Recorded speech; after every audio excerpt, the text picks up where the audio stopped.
Hey everybody, thanks for tuning into this episode of But Is It Power Pop? I am SPAZ and I'm going to just dive into all this stuff. But before I do that, I want to get something across here. A lot of people misinterpret what this little web series thing is all about.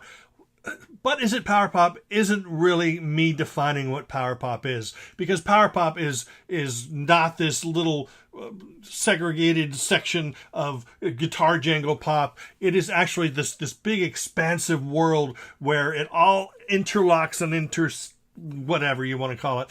But what I really mean to do with this video is to get people thinking and maybe to start investigating bands that they may not have heard before. That's really what my goal is, to make you go, oh, well, he says it's not power pop, but it sounds like it might be kind of interesting. That's really what I want to do here. I don't want to tell you what power pop is, because more than likely you're going to either agree or disagree, and that's not really what this is about. This is just about me just expressing the love of this music. And I'm going to start right now with something that just came out. It's an archive release, but it's something every guitar pop fan will love. This is an album called House by the Greenberry Woods. Greenberry Woods were around from about 89 to about 96 or so.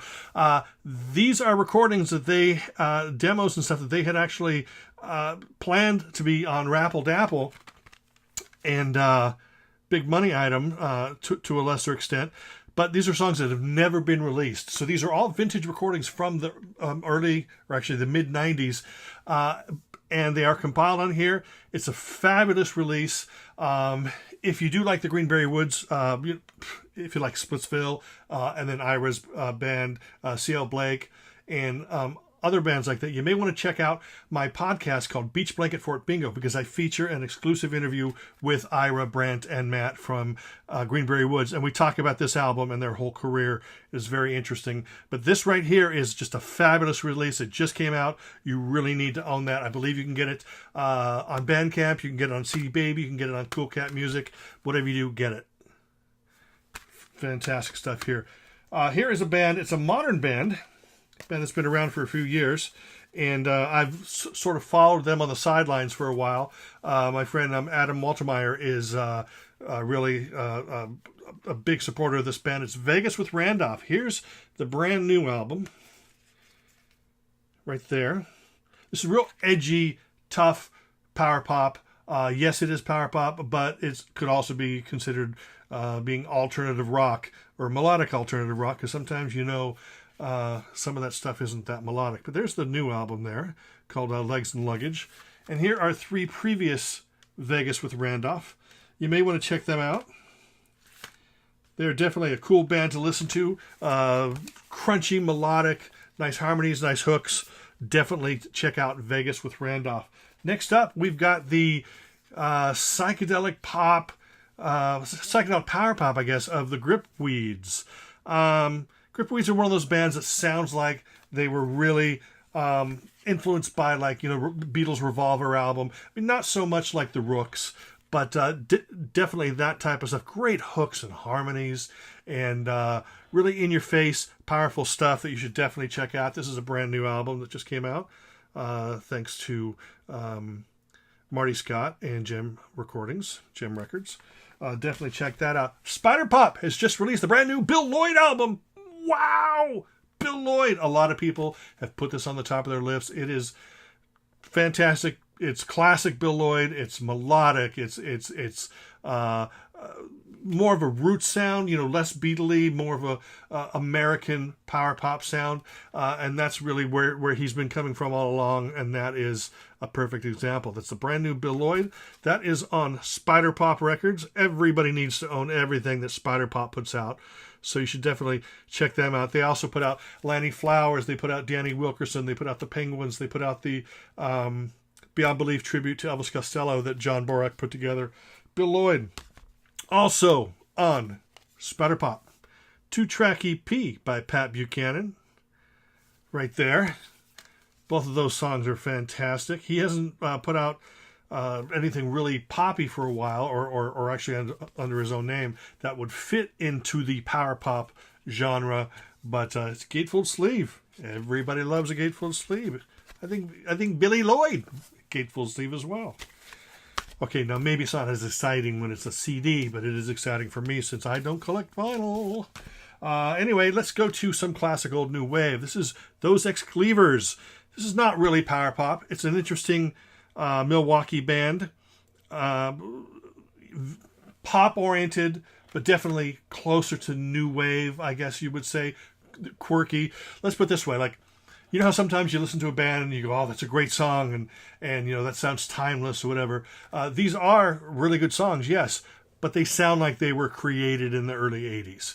You know, that they wouldn't have been written without new wave being quirky and eclectic and stuff. So it's pretty good. This is a long out of print one-way release. It features both of their albums. And like I said, they were around during the new wave era. Those Ex-Cleavers. Definitely check that out if you find it. Everybody seems to really love a band called The Keys from the UK. They were out about 1980 or so. Had an album produced by Joe Jackson. The album was called The Keys Album. It was pure power pop. It's never been released on CD before. But I do have an album by Drew Barfield, one of the members. This is definitely not power pop. This is more relaxed acoustic, but it does feature Chris Sparks from Any Trouble, and it's a really good album if you can track that down. He is now currently in a band called Los Pacaminos with Paul Young, you know, the blue-eyed soul vocalist Paul Young. It's a Tex-Mex band from the UK. They're great. Drew actually does sing some songs on the album. Jump Back Baby is just it's like the Keys meets Roy Orbison meets Tex-Mex music. It's really good. Anyway, that band is called Los Pacaminos.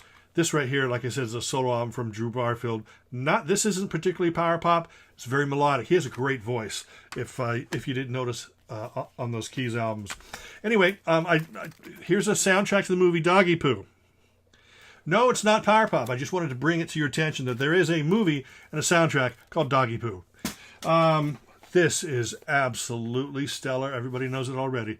Shoes, Black Vinyl Shoes. This is the 3 CD version. 3 CD version that came out on Cherry Red Records. It not only includes the Black Vinyl Shoes album plus bonus tracks, it's also got Bazooka and One in Versailles and some bonus tracks as well.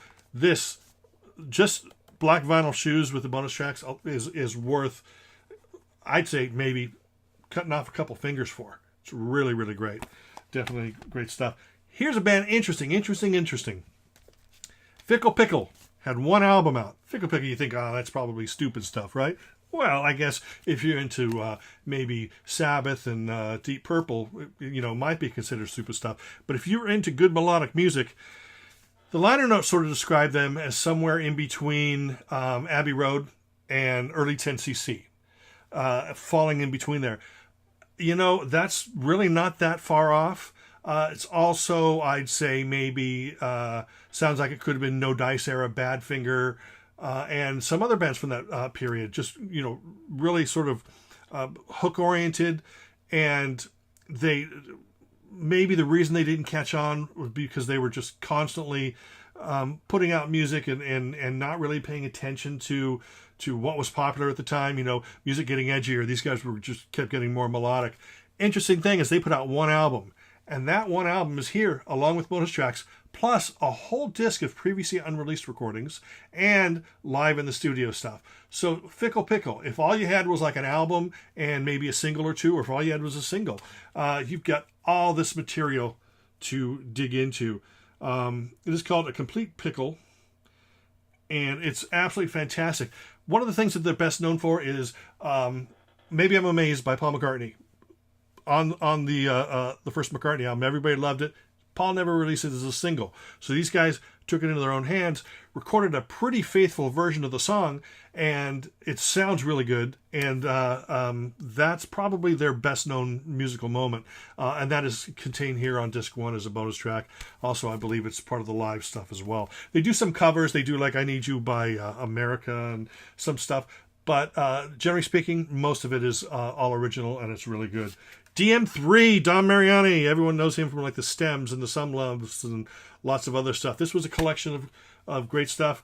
One of the greatest power pop songs of all time is One Time, Two Time, Devastated, and that is featured here. This is fantastic. DM3, dig it the most. Power pop at its finest. Australian power pop. Anybody remember the Dads? They came out with an album on a Sony subsidiary, like maybe Portrait or something like that. Well, two of the guys went off and formed House of Freaks. Well, somewhere in between all this stuff, demos and stuff were never released. Yet there was a label that did put out what could have been the second Dads album. It's not as overproduced as the major label album, but this does have a lot of great tracks. It's very pop, very power pop, and you should definitely check it out.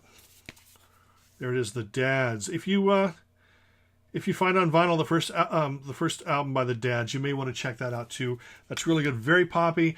Some of the production is maybe a little over the top, little 80s new wave stuff, but it's still really good. Speaking of just great 80s stuff, the Laughing Dogs. Were the Laughing Dogs power pop? On this record here, first album self-titled, I would say maybe a third of the time they were power pop. Like Reason for Love is just a gift from heaven, a gift to the power pop lovers. It's just fantastic. Get Him Out of Town, another great song. But then there's other songs here that are more rock and roll, and that's the thing I say about a lot of power pop is really it's rock and roll with great tunes, or great melodies and great hooks. That's really what strong power pop means to me. But you may want to check this out. This has their second album too, which is just as fabulous, a little bit better produced, a little bit more mellow, a little bit more focused, because first album is like all over the map. They're just trying everything. Second album is more focused, but each of them could take great songs. Laughing Dogs and Laughing Dogs Meet Their Makers. 2 albums on 1 CD. This may be a hard one to get. If you happen to find those on vinyl, you may want to pick them up. Fantastic band. Here's a band from New Zealand, a band called The Exponents. Were they power pop? Not really power pop, but great tunes. Jordan Luck, great songwriter. Their styles were all over the map. They started out sort of, indie jangly stuff, and then they went to, like a tougher 90s edge, but never really put out a horrible record. There's some that are not as good as others, but for the most part, this collection here is probably your best place to start. The Exponents. They were also known as the Dance Exponents. So if you find anything by them, it's the same band. Jordan Luck, great songwriter. In fact, on their this was a collection that came out, and there was a collection that came out after this that had like 2 new songs produced by Neil Finn. So there's that whole and in fact, one of the guys, one of the members went off to be in Mental's Anything for a little while too, and he really recently passed away. Let's head over to Japan, but not Japanese music. We're going to head to the Wizard and Vinyl label. This is a band called The Finders. At first I go, calling Dr. Power Pop. I'm not a big fan of when a rockabilly band has rockabilly in the album title, or power pop has power pop in the album title. But I'll have to say this is a really good collection of power pop stuff. I should have read the liner notes and found out what years this stuff came out, but it's a compilation of old power pop, which in my opinion is good power pop. There's good modern power pop and there's good old power pop. And I'm not making any sense, but this is a cool little release, The Finders, calling Dr. Power Pop. Here's another thing on the Wizard and Vinyl label. This is The Go. This is just great, straight ahead power pop. It's indie, indie label. So the songs, the recordings sort of vary. First 4 tracks, I kept on thinking, I go, man, the drums sound good on those first 4 songs. And they still sound good later on, but they were just very well produced on this. And lots of really good tracks on there, rarities. This is probably a band that people back in, 70s, 80s, or whatever, they were probably thinking like, a couple cool singles and that was it. No, this is a really good compilation of a lot of rare tracks. You should definitely check it out. And Marshmallow Overcoat. Is it power pop? No, it's not power pop. It's more like garage fuzz stuff. But Marshmallow Overcoat is a band that has some really cool songs.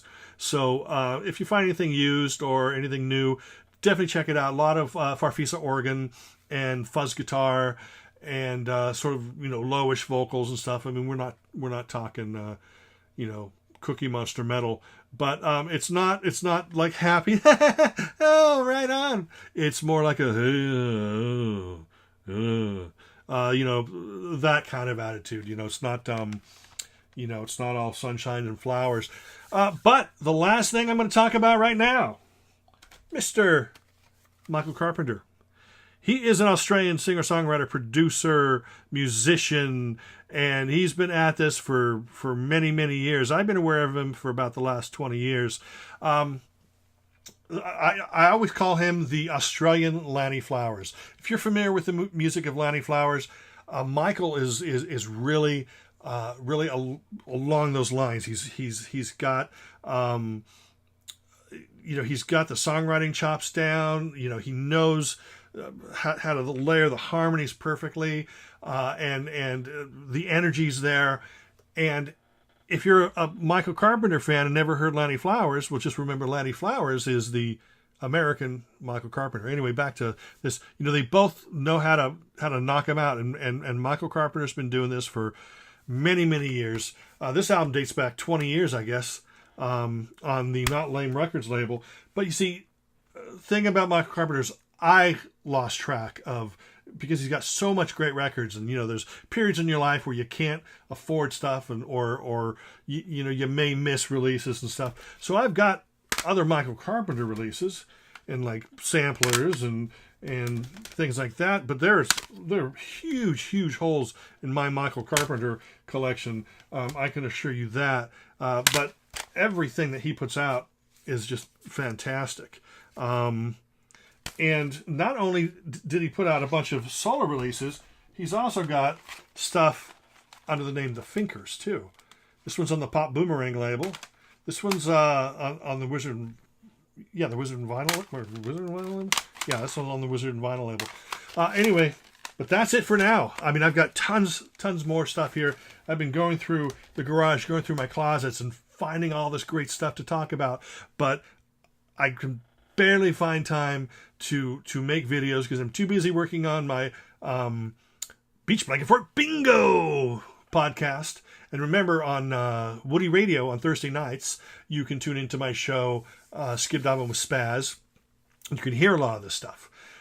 So that's always a fun time. That's usually a 60-minute show. So, and I jam-packed that full of music. Anyway, that's it. I appreciate you sitting around and watching, and I hope there's something here that you want to investigate and you want to go out and listen to and buy, and because that's the reason why I do this. It's not to explain what power pop is. It's just to get you excited about music, because I love all this melodic music, and I hope that shows, and I hope that you go out and buy some of the stuff.